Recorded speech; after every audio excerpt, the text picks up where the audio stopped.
for us. Well, I'm about to get schooled, and you listeners are. This is Moving the Needle podcast. Welcome back to the channel. If you're on YouTube and you subscribe, you're a legend. If you're not, you're kind of disappointing me, because we are visual if you're listening on audio, but you're not here to hear me ramble.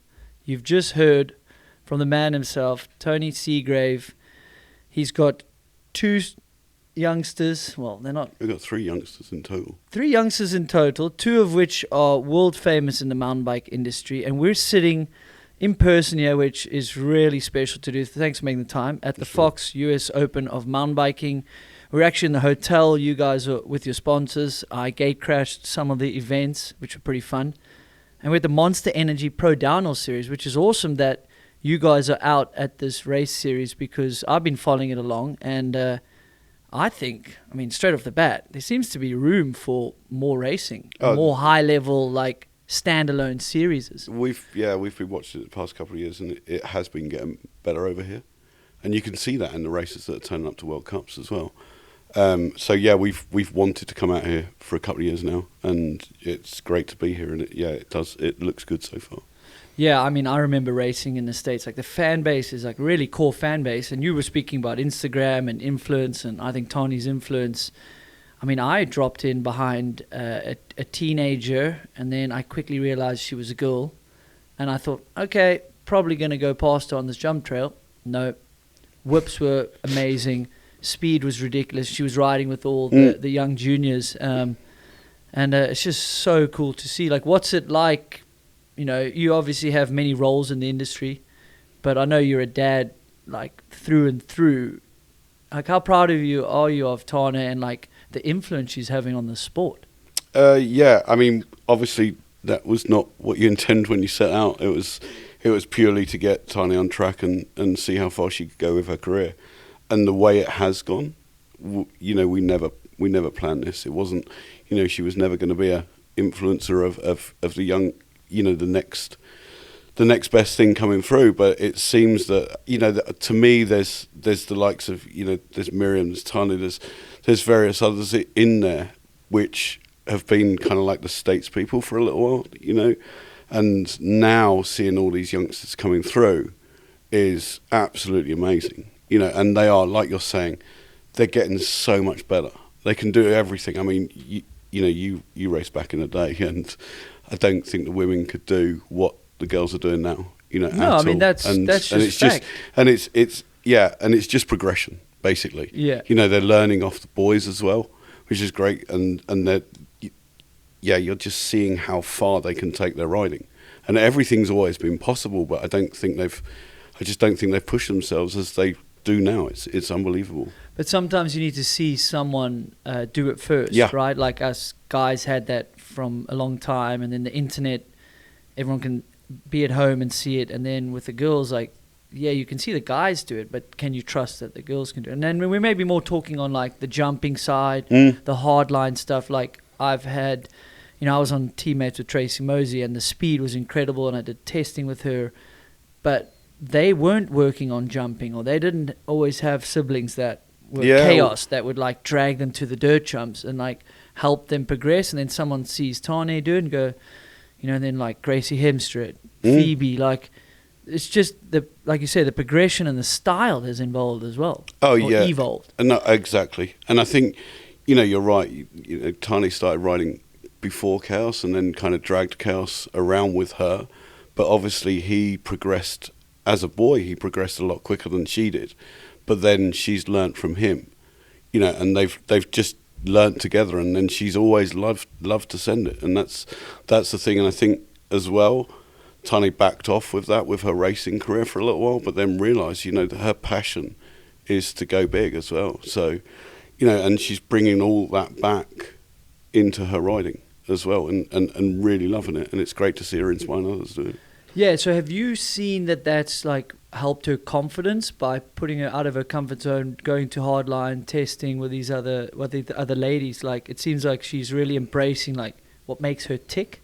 Oh, absolutely. Again, you know, I think she said it, you know, last year at hardline, you know, it's what makes her buzz, you know, and that's what gives her the adrenaline. That's what gives her the excitement of riding a push bike, you know, as obviously her team manager as well, there's those moments when you think, are we concentrating on racing this year? Is anything going to happen at, these other races and events we go to? Should I pull her out of those other events? But I never would, because that's why they're here. That's what they love doing. And racing's kind of a byproduct from that, really. So as long as they're doing what they enjoy, we all look at what happened to Jackson last year at Hardline Tasmania, but it's a freak accident, and you know what it's like. You can have a freak accident training. Yeah, he said as well, like it was a racing incident, and obviously it's easy to go hindsight, you shouldn't have gone to the event. Yeah. But you can clip a pedal on like a trail ride as well. Yeah. Like you do want to mitigate risks, like it is a question mark. But some riders, like, and what she's now realized, like, but that makes me tick, like that makes me feel good. That's exactly. fulfillment, and actually done correctly, like it's boosted her confidence. Yeah. Well, I remember being in Val d'Isole, I don't know, probably 5 years ago, and she twisted her ankle walking up the steps of the hotel on race week, and it's like, oh, great. So that those things can happen anywhere. So, and I think they're more comfortable doing the jumps and being on track and actually being on two wheels than they are anywhere else. And is it the father in you that has to override the team manager to say, that's what she wants to do, that makes her happy? Is it the father that says, you know what, yeah, she wants to go to Hardline, she should go to Hardline, and the team manager, is that the one fighting, like on the other shoulder, like, is this best for the team, sponsors, like, what's that like internal dialogue like? Yeah, no, not really. Because again, I believe that you get the best out of people when you allow them to do what they want to do, and guide them through that.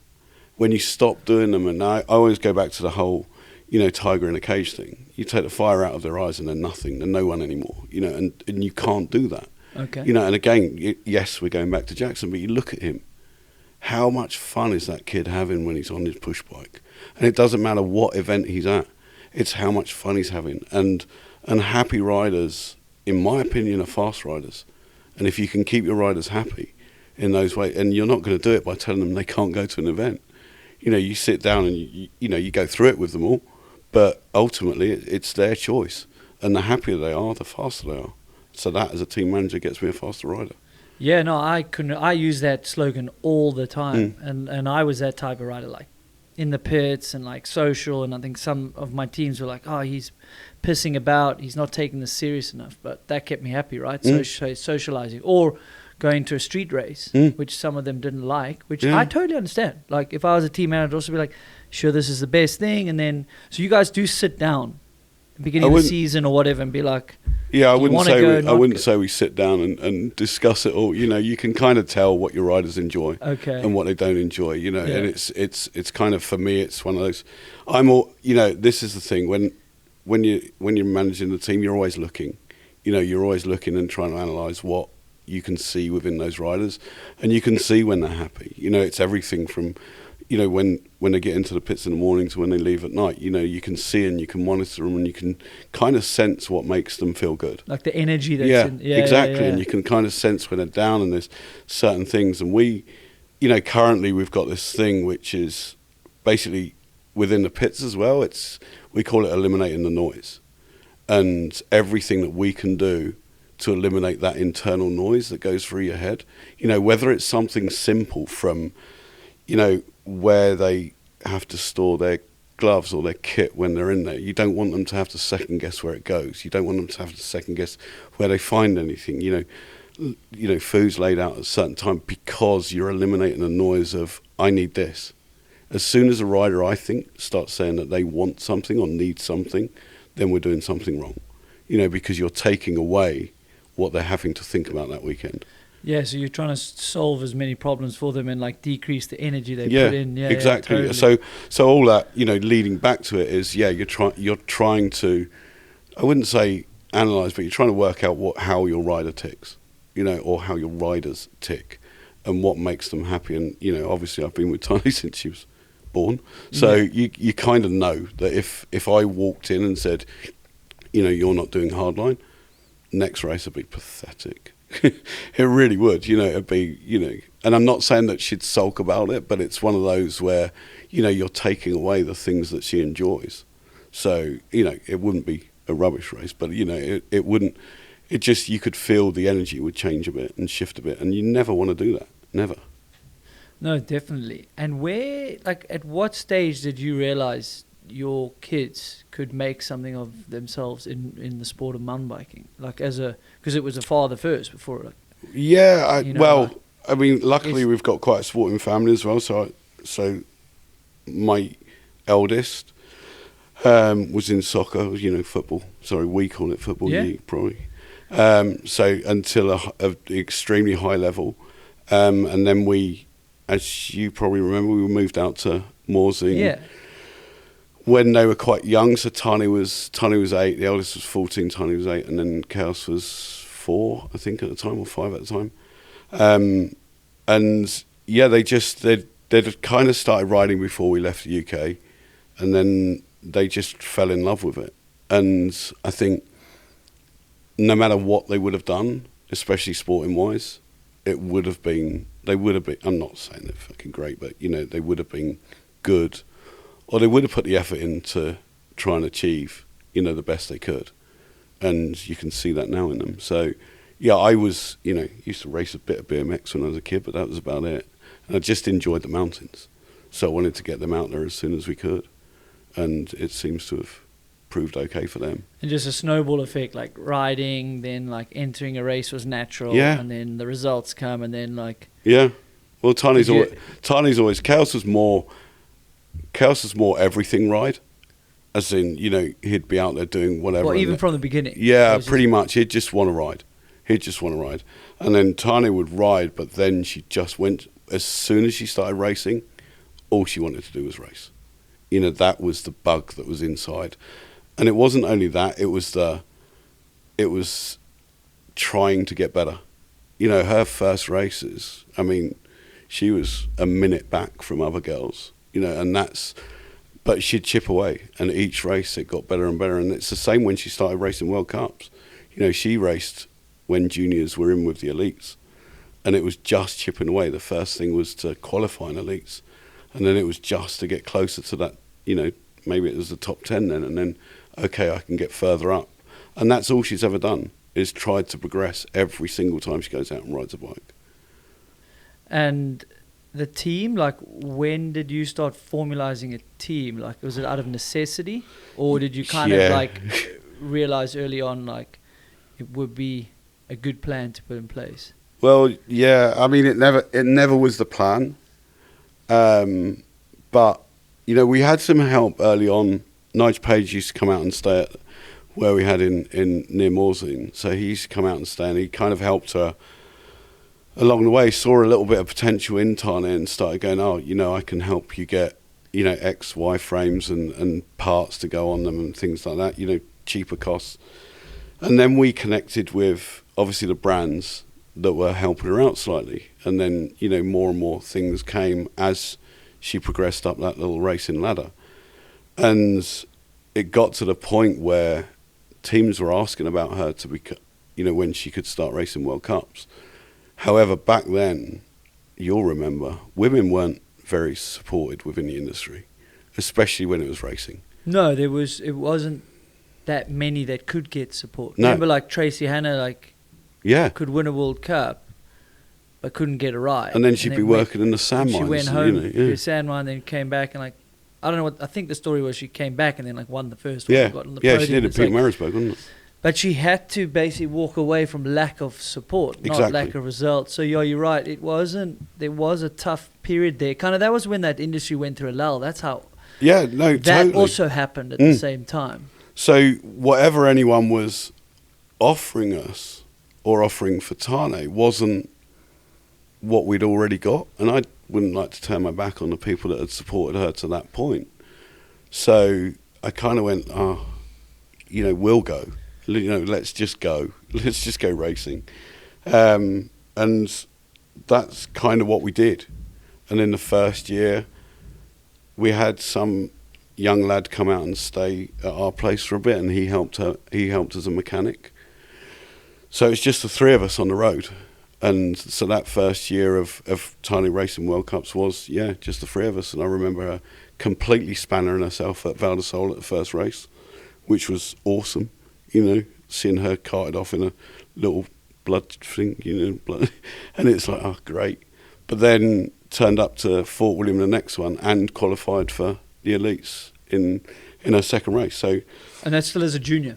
She was still a junior then. How hard's that? Like as so a she was 16 at the seeing time. That. Oh yeah, no, it was like it's horrible. Yeah, it's I horrible. can only imagine. Yeah, and not only that, you're watching as we all do. You watch the times, and to be honest with you, I was absolutely amazed because she was within the top 10 in the first couple of splits in Val di Sole, and then nothing. Then the top clock just keeps ticking. Yeah, and as a father, you're like, what the hell's happening? And it's not like. Now we've got radios back and forth to every staff member. We know pretty much what's going on whenever it's going on. Back then, didn't have a clue. Didn't have a clue until, a rider had come down and somebody had probably seen me and go, oh, Tahnee's been, taken off or done whatever. So, it's quite horrific to start off with. Yeah. But you not much has changed. You're still a nervous wreck at the bottom. Yeah, but I'm a nervous wreck for them all because... The thing is, I know how much work and dedication goes into it all, and you are connected to them all, and there's a part of you that's just wanting them to show the world what they can do, and that's what it is, and that's what you're hoping they can do. I'm quite proud that most of the riders, or especially on our team, are they're tough as nails really, and it's not the incidents that I'm worried about per se. It's more of them putting in the performance that they want to do. So it's just you'll probably see me pacing up and down at the bottom. But no, it is nerve-wracking. And yeah. There's team manager hat you've got. There's father hat, and then you put in so much work. We spoke about it, I guess, last night. Is like the team environment is so important. Individual sport, but without a good team. Because you don't exist as an individual either. No. From the mechanics to the soigneurs, or depending how big the team is, or like you've done for many years, is run like on a shoestring budget, and that's we've always tough. We've always done kind of shoestring budget, but that to a point that's out of choice as well, because every time we've gone that little bit extra, whether it's financially or anything else, we've then put back into the team. So, as you said, back in the day, there wasn't a soigneur. Back in the day, there wasn't a physio. Back in the day, there wasn't a line spotter. And all these things have progressed and grown. I say line spotter, they all get pissed off with that one. It's like, coach on track. There wasn't any of all of that. And rather than, every time, as Tahnee's grown in her career as well and suggested what we need for the team, then we've gone to try and find it, and it's building and building from there. Yeah, and now, I mean, like I said, we were 3 people at the start, and now. Yeah, what's the team now? Going on. Well, it's about 14 now.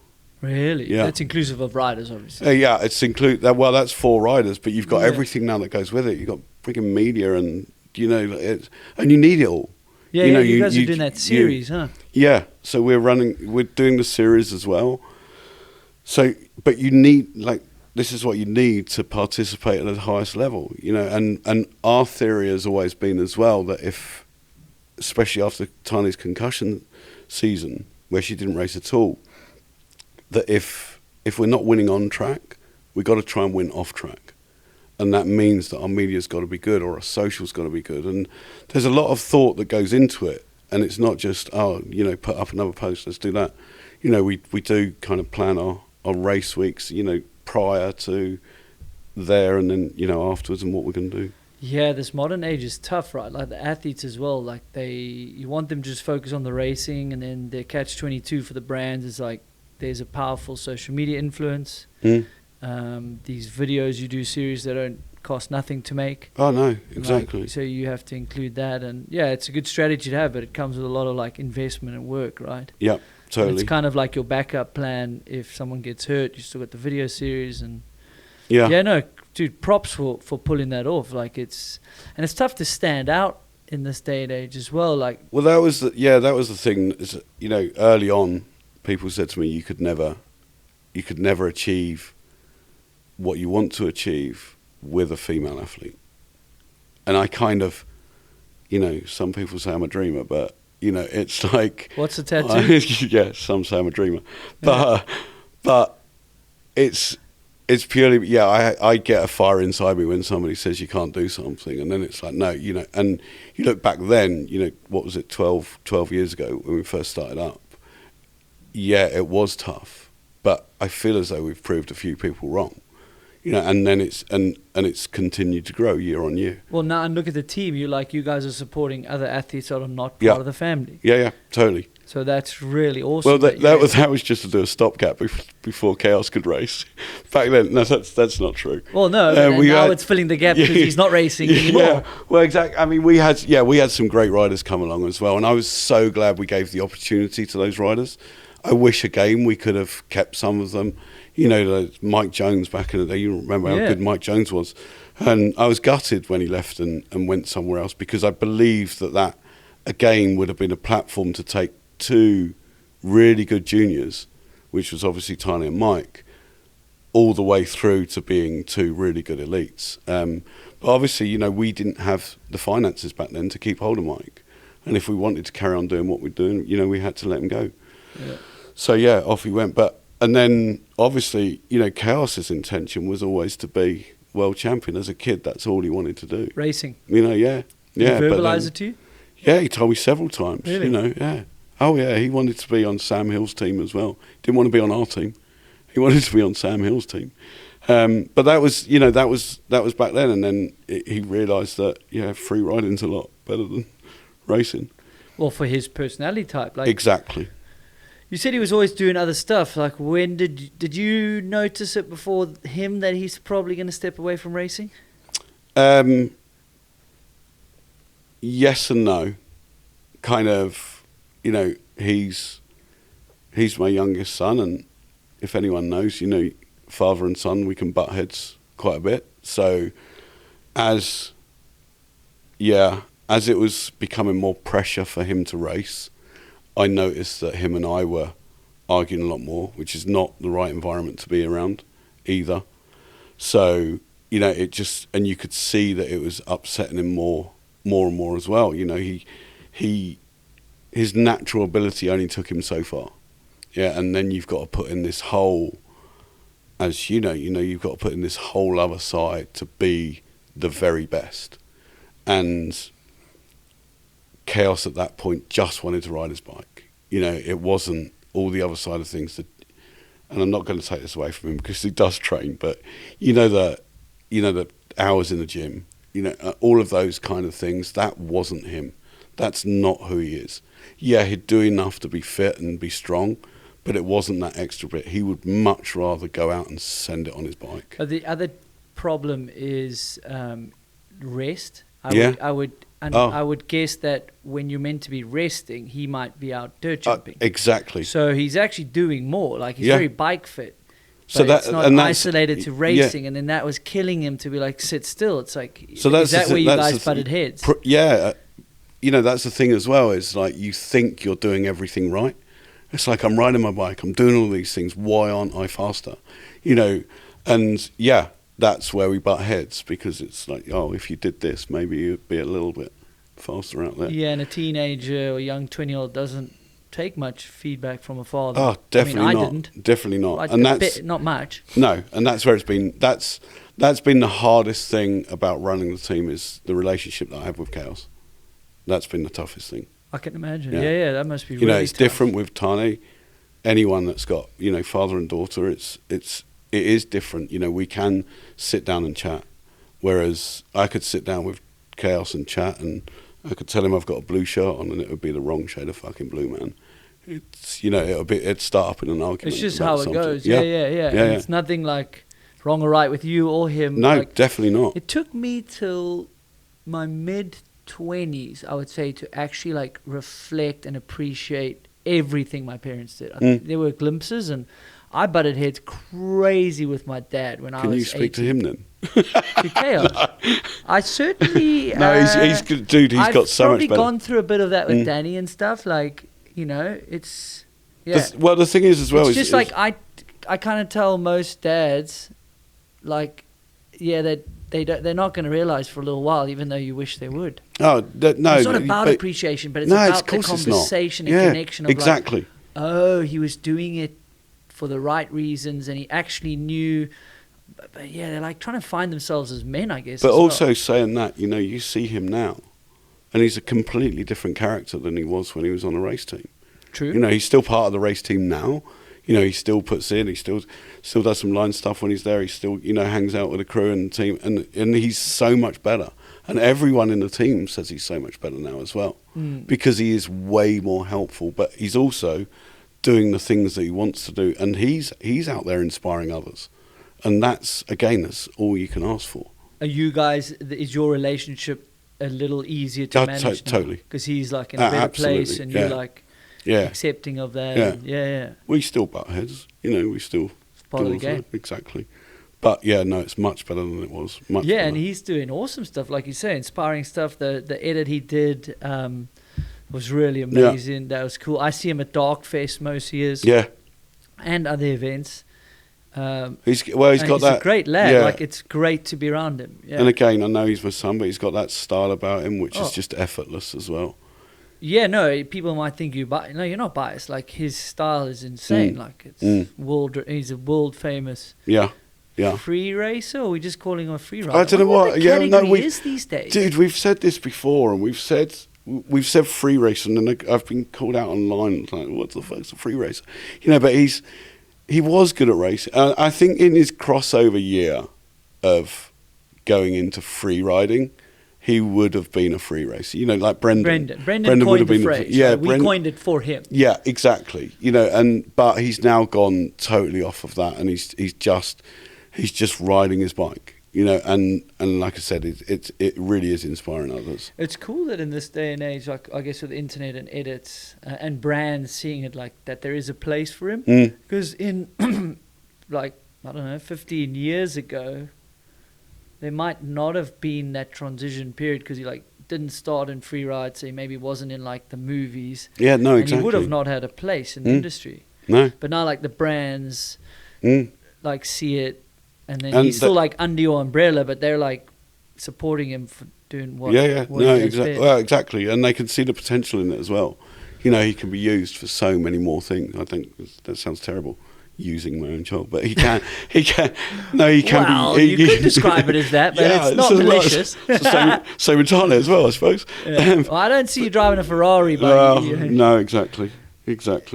What's that dynamic like? Like, how the hell? So I always wanted to know, like, you don't have to give these specific details or numbers, but like, there's a pie, of money and sponsors that come in, and I always am so interested. Are you talking riders as well? So you're putting in that pie riders, yeah? Well, you've got to pay people, right? Yeah. So staff get paid. Yeah. Manager has to get paid. Does Everyone's doing a job. Not if you're the father, because you've got to be selfless and just eat the scraps. And like I always want to say with the Athertons, like, how do you guys decide how this all works? Yeah. I don't know.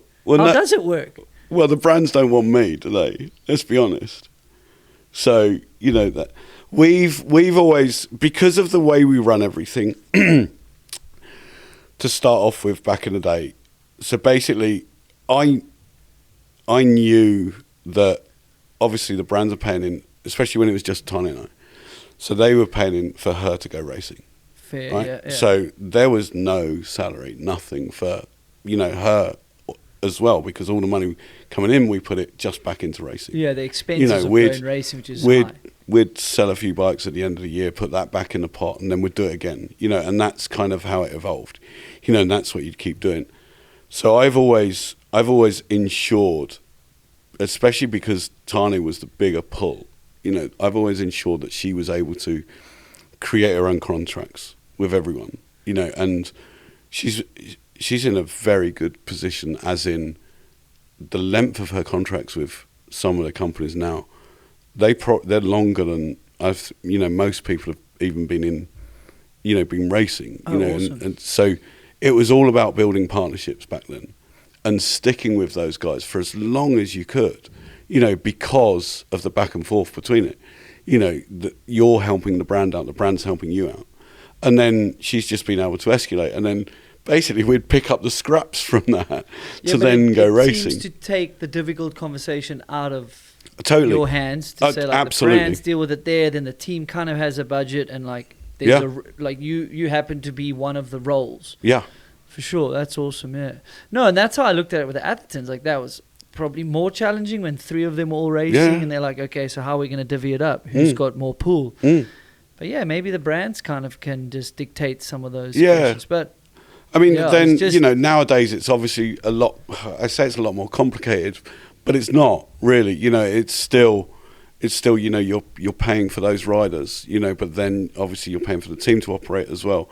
And then there's certain things that the team or the riders want within the team. So then, okay, that's got to come out of X pot or Y pot because that's what you need, Yeah, but it's an interesting topic because some people don't know, like, when you go to brands, they'll say, who's your roster?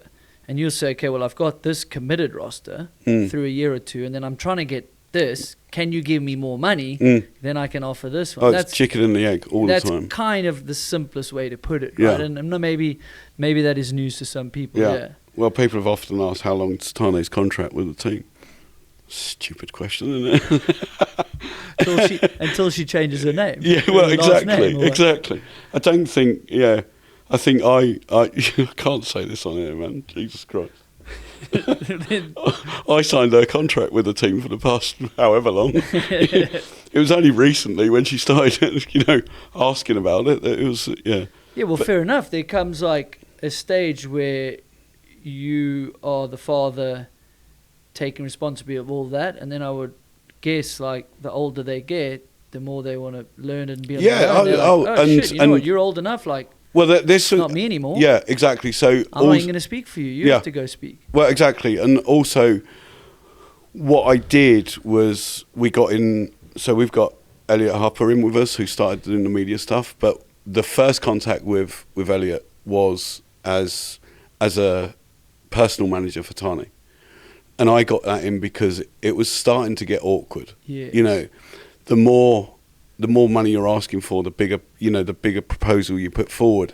I was still signing that off as dad, and it just seems fucking weird, man.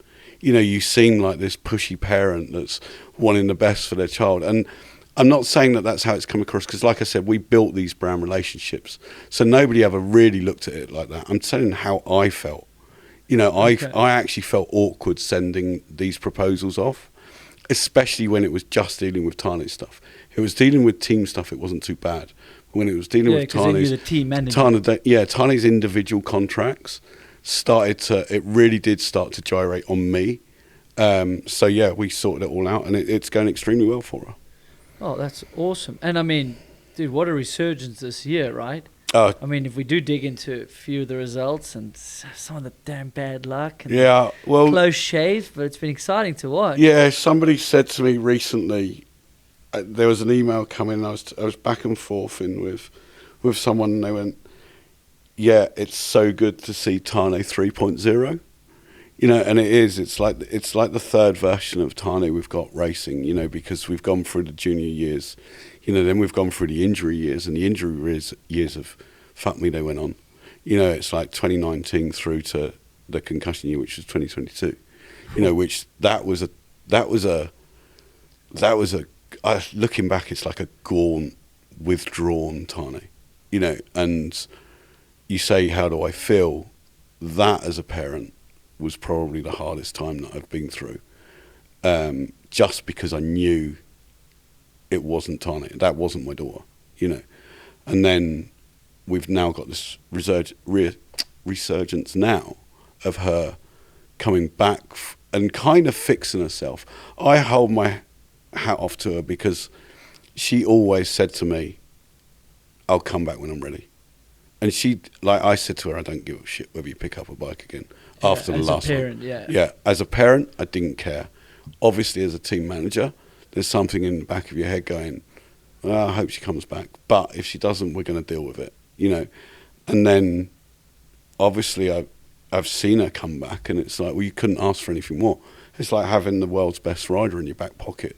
You know, just bring her out, and there she is. But it goes back to the happy, healthy, fast, which we're always talking about, which is what she did with her TS57 gear this year. You really do have a happy, healthy, fast rider. And that's where it's at. She's just enjoying the ride. Yeah, I'm just like so impressed with the resilience that she's shown and the patience and like just to wait that long to come back and to build back and to go through what she goes through. Like the results are amazing. Well, she said, I just think it's been really good journey to watch. Like, I'm really respectful and impressed with how she's dealt with it. Yeah, and I believe that there's too many riders, especially now we're talking about this concussion thing, because she's kind of brought that into the limelight as well. But I still think even today there's too many riders that come back too soon from these kind of injuries. Yeah, I would certainly agree. And isn't that the unfortunate reality of pro sports, contracts, teams, brands? Like it's they might have the pressure, or internally they fear that they're going to lose a contract if they don't come back. I've been in that position. Oh no, totally. I actually missed a race due to a concussion. Then I probably shouldn't. I was signed off healthy, but probably wasn't perfect. And then I did Worlds, and then I actually lost my contract. So I'm like, shit, you know, if I didn't sit out that race and I maybe got a result, like all these things go through your head. Oh, yeah. And I'm not bad-mouthing the brand at all. Like, I think there was a whole different thing going on, but I just doubt. I was like, shit. And I probably had the pressure to do the last race of the season because I was in a contract year. But you understand, like I can see it from all sides. You understand why the brand wants that athlete out there. Yeah. But, you know, we made and I say we, you know, I kind of made the decision because I was batting everyone away. You know, it's like the amount of times I got asked when Tahnee was coming back was unreal, you know, and, you know, it's, you know, what people had asked a few times, and then it's like, look, you know, she'll come back when she came back.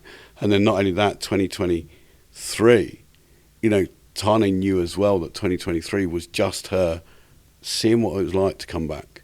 You know, I feel good. I haven't had any episodes. We've done all of this. You know, everything's been going right. I've trained well. You know, I feel good. I'll come back and I'll see how well I can do. But she also she didn't want to put her body through what it had gone through for the past few years. So she wasn't training as an elite athlete, as the highest level elite athlete in 2023. Yeah. Consciously. So consciously, she didn't want to push herself.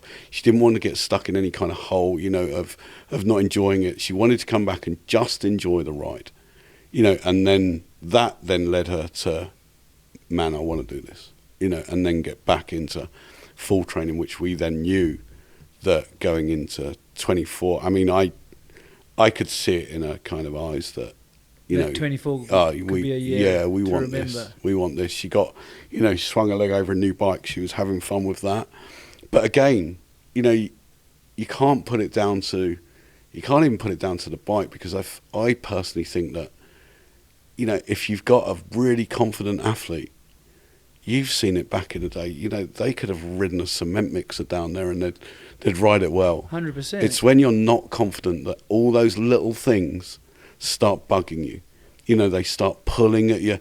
You know, it's like, oh, that's wrong. And it's not wrong. There's nothing wrong with it, but it's you that's not right. Yeah, I've been there. I'm like, is my bar width correct? I'm like, literally in a good year, I mean, you could cut them, the mechanic could cut them incorrectly, and I might notice, and I still get on with it.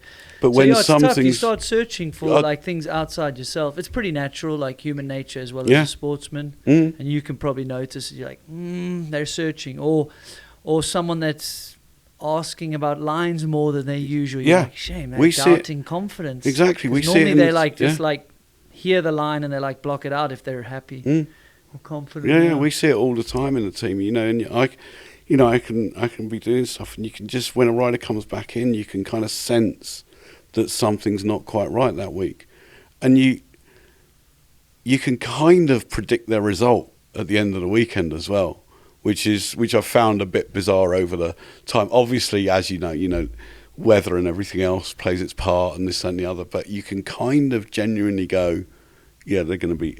I agree. In this position. Yeah, I've been on the side helping Scott, like from Lions coach, whatever, mentor, and yeah, I can spot energy and confidence, and you're like, okay, I know which one is probably going to do up to their potential, and another one that's going to have to work a little harder if they want it this week. But also, I think the whole team or people involved with that rider get a little bit of a puffy out chest and kind of feel pretty good when they're.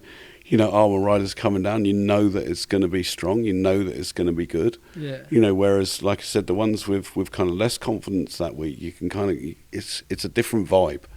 Yeah, and you've got to work to maybe help them, like artificially, like ramp it up, like. Yeah, it's such a psychology game, isn't it? Oh, totally. Well, Being I've seen it. Like I said, my eldest was in soccer, and I've seen it there. You turn up at the. There's 150 kids out there, right, all playing football to probably the highest level. One or two will look extremely good, right? But out of them, they're all playing to an extremely high level. But, 5 of them will go through because their mindset's better than everybody else's. And you can't. I don't personally think you can train that mindset. Sorry, that's a lie. You can train it, but it's got to be there in the first place. Yeah, well, that's like the nature versus nurture, and I was speaking to Luca about it, and he just like, I've kind of always naturally been pretty good at racing, and I was like, yeah, dude, you seem like Greg, like the more pressure is, your chemicals in your brain, they like that. Me, I'm really good up until some serious pressure, and then I've got to manage it, train, then I've got to train it. Like, okay, now what are my coping mechanisms? And the riders like that, but you're right. Some stuff you just can't teach. There's no ways you could argue that you can teach, like, freaking fight into someone or like, but it's within and you can see it, and if it's there, it's only going to get better for them as well. Because like you like I said, to those points you're training. Yes, they're training physically, but they're also learning mentally, and the more they learn mentally and the more they can take on each weekend of racing, the better it is for them. And I enjoy watching that. I enjoy trying to help it. Whether I help it in any way or not, I haven't got a fucking clue. But you try. You're probably learning, but you're learning along the way what to say when to hold back. Yeah, I wouldn't say I've got that right. No, I said learning. Yeah, I'm still learning week in, week out. Yeah, I mean, success though if you're willing to learn and like take on feedback. Oh yeah, I mean, my pathway into this was obviously, like I said, I did it because there wasn't the support, but I had been a youth football coach back in the day. I'd been on the marketing side as well, so I kind of felt as though I've got the badges and certificates to kind of take this through, and I kind of thought, right, okay, yeah, we can actually do this, and we can help others doing it with the knowledge that I've got, but within this industry and what we're doing, yes, week in, week out. Every time we race, I learn something new, even now. It is cool. Absolutely love it. The energy to race is pretty just like addictive. Like I'm at home a lot more now, but I'm already like, oh, cool, it's nice to be back at a race. Yes, we get to catch up and have a good yarn and have a beer, and then as the week progresses, that like the energy of the race builds. Definitely. Like especially I remember World Champs at Leger that year, and I was just like, dude, you can't describe it. No one's saying anything, but like I know it's race day now. Oh yeah. Like the tension, the energy. There's exactly. I think more or less every member of our staff comes in on race day and it's like, yes, it's race day. Yeah. And that's because that's what we've been building up to. And you just hope everyone's qualified. But it's race day. You had to bring that topic up. Oh God. Okay, let's talk about that. But it is, and that's what it's like. It's like, fuck yeah, we're here, and now let's just get it done. And for me, any result on race day is a good result. I really just enjoy being there. So what does success look like? Can you define success for you and the team? Yeah, for the riders, it's putting in the best performance they can, and that doesn't matter where you end up. We've had, especially this year, we've had Tahnee crossing the line in third or Phoebe in ninth or whatever, and it's been like, that was a really good run. And it's like, cool, okay, let's just keep progressing on that, you know. But at this moment, I couldn't put in any more, but it was the best run I had. And they're stoked. And that then builds for the next time. And it builds for the next time. And as long as we're having riders doing, it's when they come down going, oh, I made a mistake here. Don't know why I'm doing a stupid voice, but you know, it's like, you know what riders are like. There's always a fucking, I went off here, I went off there, or you know, there's always like, if I hadn't have done that. Whereas when they come down and they're like, that was good, yeah, and if they're beaten as well, they don't care, because that was such a good run. That hats off to that person that's just beaten me, because I did the best I could today. Yeah. You know, so obviously as a team we want to, you know, I want to win everything. Yeah. But at the end of the day, as a gained happy, healthy, fast, isn't it? Yeah, for sure. You know, and dealing with the freaking damn luck like Ludenville. I mean, it's just so ironic, right? Like, it was one of those races like where it was just like the whole storyline was just being written so well there, and then it just. So imploded. Obviously, yeah, with Tahnee coming back, we've been waiting for the double podium of obviously Phoebe and Tahnee. Yeah. So, and I know, like, okay, you shouldn't look into the future, but the way Tahnee was riding that weekend, was absolutely amazing. And I had zero in the back of my head that she wasn't going to win. Right, there was nothing telling me she wasn't going to win in Ludenville. However, whoever I've pissed off in a previous fucking life, right, came and haunted me that day, because there was this 5-minute gaps between all the women. So when it gets down to the top 5, because of TV, like 3-minute run, then all the intros and everything else, there's this 5-minute gap in the women. And it happens every race, and I know I shouldn't, you know, I'm not saying anything wrong with it. But I knew it was there, and then, so the second to last, what was the Australian girl's name that qualified second fastest? Oh, now you've put me on the spot. Yeah, I should know. This is horrific. Me too, but my brain works a little less well than it is. She did extremely well in Worlds, and then she did extremely well in qualifying. We apologise. I've spoken about it in the podcast. Absolutely. Incredible. If anyone can find that out, please let me know. I have to tell you about AG1. You are probably not eating enough fruits and vegetables, and you know it. I've always taken my health seriously during my racing days and even now, but I often miss the mark on nutrition, especially when I'm traveling or busy. AG1 makes the best daily foundational nutrition supplement that I have ever found. 1 scoop of AG1 contains 75 vitamins, minerals, and whole food sourced ingredients, including multivitamins, prebiotics, probiotics, and more, all of which work together to fill the nutritional gaps in your diet and increase energy and focus. They also aid with digestion and support a healthy immune system, all without the need to take multiple products or pills. I seriously look forward to in the morning. It takes all of 60 seconds to mix and drink. Best of all, there is a 90-day money-back guarantee. So if you're skeptical or not sure, you can just buy it and try it for 3 full months. And if you don't like it for any reason, they will give your money back. So if you want to replace your multivitamin and more, start with AG1. Right now, try AG1 and get a free bottle of vitamin D3K2 and 5 free AG1 travel packs with your first purchase at drinkag1.com/moving the needle. That's a $48 value for free if you go to drinkag1.com/moving the needle or by going to the link in the show notes below. Anyway, she was on track and I was at the bottom, and it had literally been dry for 8 riders. This second to last rider was on track and I could feel spots of rain. And I was like, oh, okay, like this, we can kind of handle spots of rain. This is not going to be a problem. And when you looked up on the broadcast, at the top, the clouds were low. So out of the start gate, so we had mechanic, Owen Tahnee's mechanic and Chris Tahnee's coach was at the top with her. All they could see was her, like, when it came to Tahnee's run, Tahnee go off and disappear into the clouds, and then was up at the first split. But in that rain, the heavens had freaking opened up, man. And by the time had by the time We're not getting the name. No. It was the Australian girl that in the final results.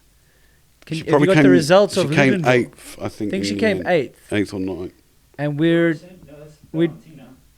Australian.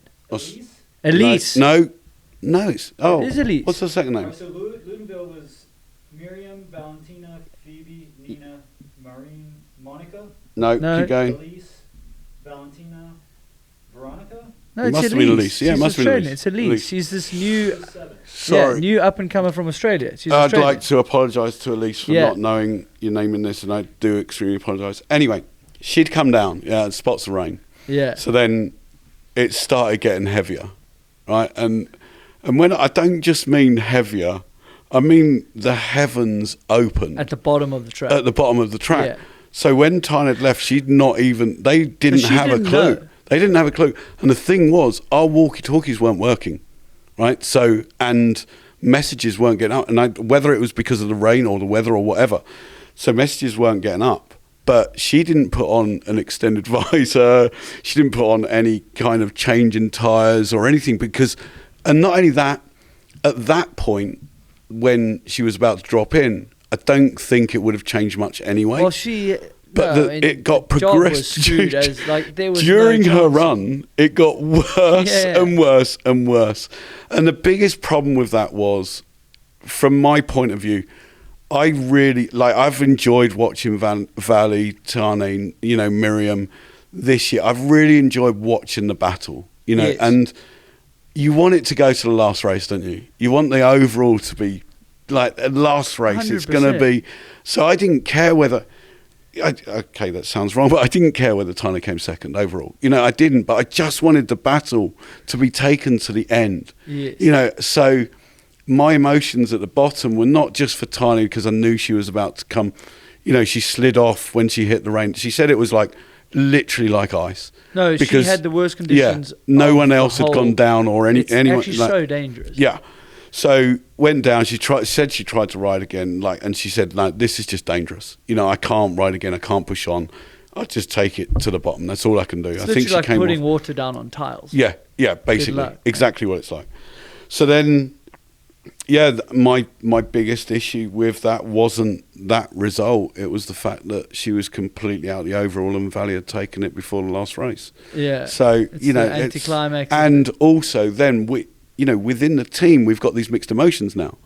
Tahnee's just lost out on the overall, and Phoebe's got a best ever podium result.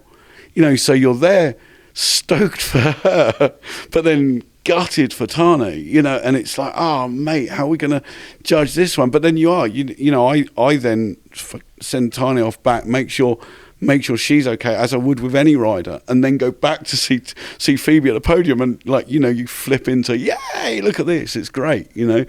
So, but that was tough.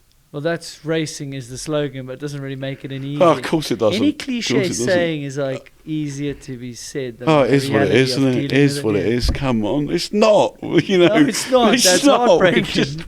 It was literally heartbreaking. Yeah, but, it sucked. And because it's we didn't get a shot. Yeah, it's not like she pushed too hard and crashed. It's not like she was too conservative. No, damn. It was let that one slip. It's literally didn't even have a run. No, it was literally like somebody going, "Oh, you can't have a run today." No. "Oh, yeah, you've qualified fastest, but sorry, game over. You don't even get to try." Yeah, exactly. That's really odd because as we spoke about before we came on, normally it's the top 10 that gets absolutely shambled. Yeah. Or the top 5 or the top 20 or the whole field, the men, and then you go, who had the best conditions? Dude. Everyone except for that one. Toss a coin who had the best conditions in the men. It was just a crapshoot. But the women, 9 had good conditions and one happened to be the fastest qualified. Terrible. Didn't get a go. But it is racing. Yeah, it is racing, and you can't, and again, this is how much, Tahnee's matured over these years as well. It's just take it on the chin, Yeah. Obviously, you're gutted for the overall. What do you notice? I say take it on the chin. She get over it quicker than normal? Or in the past? I think that there was a lot of tears after that one because obviously the overall had gone and everything else. Okay. But then she does get over them a lot quicker now. She'd dwell on them before and it's like, why? especially that one. It's like literally didn't do anything. No, I think that one, because of the overall, was the bigger. She was like back in the fight. Totally. Yeah. But this was the thing, is obviously, so if she hadn't have, because they were all given reruns. You remember in qualifying? Oh yeah, there was that whole. If she hadn't have gone up for a rerun, because she was protected, which is a terrible rule, but because she would have come down first. Do you see what I mean? But because Tahnee was going for the overall, she wanted all the points she could get. So obviously went back up to do a rerun to try and qualify first, which she did. But also no one could see what was going to happen the next day. Not. Exactly what time it was going to rain. No one knew it was going to exactly rain right then.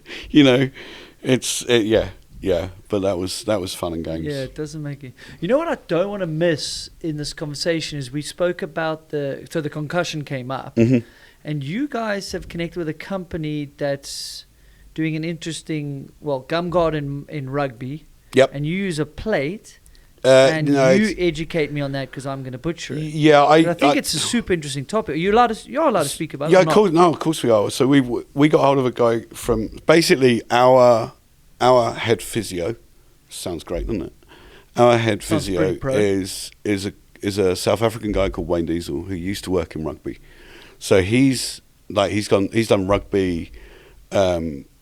Basketball in the US, he's done American football, he's done everything, right? And he's the most knowledgeable old fella you'd ever meet in your life, yeah. And he's got magic hands basically as well.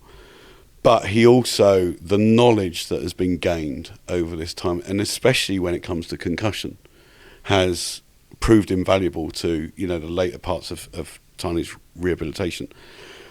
And basically he got hold of me one day and said, have you seen what they're using at the Six Nations rugby in the UK? He got hold of me and said, have you seen what they're using at the Six Nations, which is the tournament of rugby, which is England, Ireland, Scotland, Wales, Italy and France. And what was happening is Prevent Biomechanics, or this is awkward, Prevent something. One of them is working with OPRO, the mouthguard people. And what they'd done is they designed a chip to go into a mouthguard. And every rugby player at that tournament had the chip in. And it can be overlooked by the doctor in the stands. So he has a connection to every single person's mouthguard. And they know when, because it's directly connected through your teeth to your jaw, they know when it's been released. So, for example, a kicker in rugby, if they've taken it out and put it in their sock, they know when that's happened. So, there's all these things that come up on the data. So basically, we looked into it more, and we got hold of the company and said, look, have you made anything for cycling? And then that we told them more about it. We went in depth about what we can do. And there's obviously ranges that it can be set to as well. So that all had to be thought about and discussed and then monitored on what we do best. So when we first had them, they were obviously coming up with loads, and then we how do you call it? There's the analysis is done on what the peaks and the troughs are for it. Of like the frequency? Yeah, the frequency. Term, exactly. So frequency of like movement, I guess. Exactly. Yeah. So also, because of how important it is to breathe during a race run as well, at the time I didn't want, like you'd see the free riders with mouth guards, but they haven't got to do an intense 3.5 minute run. So I inquired about whether they could make it into a retainer, and they already had this, so it's perfect. So basically everyone gets tested, mould as if you were going to go and get a brace fitted to your teeth. And then they get the retainer done, and within that, it's got the microchip in the retainer. So, and it charges in its own little case. And then basically, Chris Kilmurray, coach, has it on the iPad at ours, at the team pits. Each athlete connects it to their phone as well. And then if there's any anomaly that comes up, the guys that Prevent, the doctors there, can see it. And they can, so basically if we have a problem that we think's major, we can check it with them, and they come back to us and tell us, whether what we're thinking, because obviously this is still in development, what we're thinking is right. And so, you know, for example, Phoebe's came up when she was training out in Schladming. It came up that she'd had a hit. Now, we knew before, as Phoebe was doing it, because it comes up on the team kind of computer. So we know that Phoebe's just had a hit. We then checked it out, and it's like, Phoebes, you need to take some time off. But then Phoebes had it on her phone, so then we had a video call with her, and it shows directly where she was hit as well on her head. So again, this is all purely because it's directly connected to your skull. It can show exactly where it was. You can timestamp it to your GoPro, so you see how bad the crash was. And it's just given us this invaluable kind of information to take care of our athletes at that next level now. And it's not only taking care of them now, I think it's doing stuff which will give them longevity in the future of their sport. Because we you know, like after the Schladming one with Phoebe, it's like, Phoebe, you need to take some time off. And no matter what she'd done, you know, that was all on her expenses. And it's like, Phoebes, I don't care. You're not swinging a leg over a bike for another 4 days, and then, you know, you go and do a test after that, and then see whether you can get back on the bike. But yeah, I mean, we're loving it, and it's not only that. The information that we found, I know there's companies that put it on the helmet, and I can't. They've done all the testing, and it's the skull is the one and only place you can get the correct readings. Yeah, so it's just taking a lot of the guesswork out. You're trying to use data for your decision of like, hey, I think you should rest up. And they're like, no, I feel fine. It's like, okay, but now we've got a lot more data to present to an athlete. Do you mean data? Is that what you're talking? What did I say? Data. Data. I'm in America. Data. It sounds cooler when it's data. Does it? I think it sounds cooler if it's data, but anyway. It is data. But yes, no, exactly. American accent.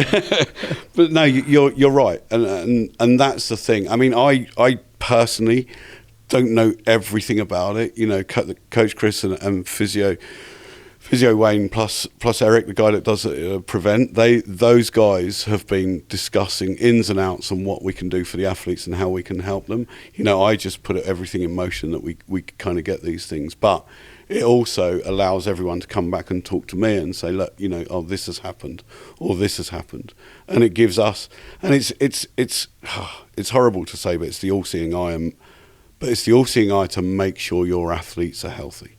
Yeah. You know, and that, to me, again, is just invaluable. You know, the further we go, you know, you talked about the pot and Tahnee's pot, you know, her career is extremely valuable to us as a team as well. And we've got to look after that the best we can. And the things that we found out during Tahnee's concussion, it's mind-boggling what we found out. And it's not only that, it's mind-boggling how far behind, you know, we are as teams. The sport is, you know, the governing bodies are, you know, and the race organisers, you know, there's not enough put onto this. You're saying we had the conversation, you know, there's also that now, I don't know how to say this properly, but now, you know, it's like, oh, I've hit my head, you know, and if you didn't have one of these mouth guards, you wouldn't know whether that's something that needs to be taken care of or whether the rider's okay to go again. You know, so not only we can also now put the confidence back into the rider. You know, Tahnee's had a few hugies coming back this year, you know, like properly this year, but we're able to look at the data, and she's nervous every time she does that because of what she's been through. So she comes back and, you know, oh, I'm nausea. You know, that's due to the crash. It's not, you know, we've got the data that says. It's not always due to a concussion. Yeah, it's not always due to a concussion. And it's not only there. So we're eliminating all the guesswork. And that, again, like I said, it's proven invaluable. So invaluable. And, I mean, this conversation has been going on for quite a long time, like concussions, and we need like a doctor or a group of doctors. And it's like. Absolutely. So maybe these conversations, the more we have them, the more the organisers can hopefully realise. Like, okay, isn't this like if the teams are forced to do it and they can even fit the bill, I don't know the price of this thing. It's actually not that expensive. If it's not that expensive and each rider, like to have a licence, has to have one, then that cost is taken care of. And then one doctor that can interpret the data. Well done. Because it's data. Go on, you carry on. You be you. I say data. No, you do you. Come on. He doesn't even have to be on site. No, he doesn't have to be on site. So at least if it's like a really aggressive crash, so past baseline, it's like, I've got the authority from UCI Warner Brothers to say you need to sit out. But the thing is as well, because back in the day, it was going by feel and going by cowboy medicine. You say back in the day, that's still happening now. True. You know, they're coming down, they're going to the medical. Oh, did you bang your head? Yeah, I think so. But you don't know. You don't know what you've done because you've been in the crash. Yes. Right? And the amount of times they come down, they're still dazed and confused, but sometimes that's not because they're concussed. It's because they've ragdolled or they've done this, they've done that, they've done the other. And this is what the doctor helps you with. And they shook up. It's actually not dangerous. You haven't injured anything. Exactly. You're good to go. You can take a breather, go and get some water, chill out, blah, blah, blah. You're good to go. But it also says you're not good to go. And if you're not good to go, we need to protect those riders that are not good to go. And have you brought this up to the organisers? Like, you're trying to get this conversation a little bit more. I've brought it up in a couple of conversations, and I'm we're going to push it more and more because it's probably a UCI thing, right? Like, if they're the governing body, does it not need to go through them and then push back down? Yeah, I don't know, and this sounds. This is extremely selfish, but currently I'm looking after my own, which obviously we all do. No. But I do want to at some point. I have had a couple of conversations. We are pushing it forward, but the problem is, as you know, there are other brands that make other things. And they're always pushing as well. Fair enough. Ours, the beauty of what we're using, it's proven in multi-sports. And it's not only that. It's Yeah, there's the data there. The data. The data is there. I have actually forgotten how I say it. No, South Africa is data. Is it? Because I say as in and there yes, you go. it's data. Yeah, I say data. Data is American. Producers, data American. Data's American. Data. So I say data. What did I say the first time we Data. You said data. Oh, you made me doubt my own language. No. My own accent. Apologies. Data and data. There's like 3 ways to say it. But now as well, what we've also found is that none of our team will ride without their mouth guard. You noticing the riders like, where's my mouth guard? Yeah. They're cool. literally, Good habit they're exactly. I mean, I've been at the finish line I'm keen on testing this thing. when they've handed it to me as well, because some of the race, like Tahnee Speed Suit, hasn't got that many pockets, has it? So it hands me this freaking mouth guard at the bottom as well. It's like, but I don't mind when Tahnee does it. Obviously, it's family, but when Phoebe does it as well, it's like, come on, You need because I have a little youngster at home. He's only 3 months. You need like a dummy clip where you attach it to it and you just clip it to their jersey, and then if it falls out, it just hangs. Well, their dummy clip is me being the dummy. Yeah, I think you do enough for the team. I don't think you need to be a dummy clip. Yeah.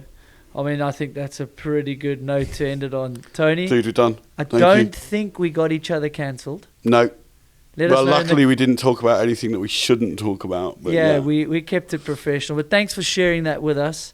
Thanks for what you do for the sport. I know you've got it's a challenging job, being a father and a team manager and all these things. But it's been fun because I can see your passion for the sport just shine through. So thanks so much for coming on. No, thank you.